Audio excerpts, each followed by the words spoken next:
প্রথম দেখে আমার মুখটা একটা বড় হয়ে গেছে গা, চাপা চুপা তাই না ভিতরে লয়ে যেতেছে গা, মুখ বরফ হয়ে গেছে।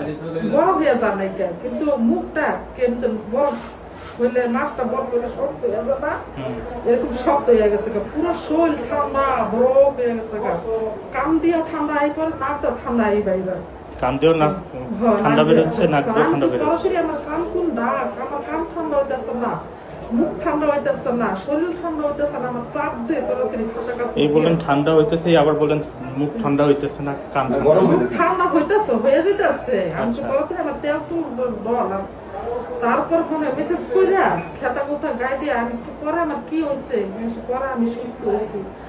এখন মনে করেন রাত থেকে মনে করেন অস্থির করতেছে, লাগে যে শরীর এত ক্লান্ত এত দুর্বল, মাথা ঘুরে যাচ্ছে।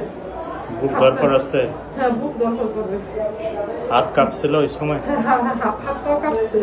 আরেকবারও হয়েছিল স্যার। ঘুম হয় নাই না? না ঘুম আছে। ঘুম আছে? হ্যাঁ ঘুম সব সময় স্যার। মানে বুকের মধ্যে মনে হইতেছিল যে লাফাইতেছে, হাত পা কাঁপতেছিল, তাই তো? টেনশন করেন কি নিয়ে? স্যার কি নিয়ে টেনশন করুন, সংসার জগতে তো টেনশন আছে স্যার, মানে বেশি। ঠিক আছে, প্যানিক ডিসঅর্ডার। আচ্ছা, আল্লাহ হাফেজ।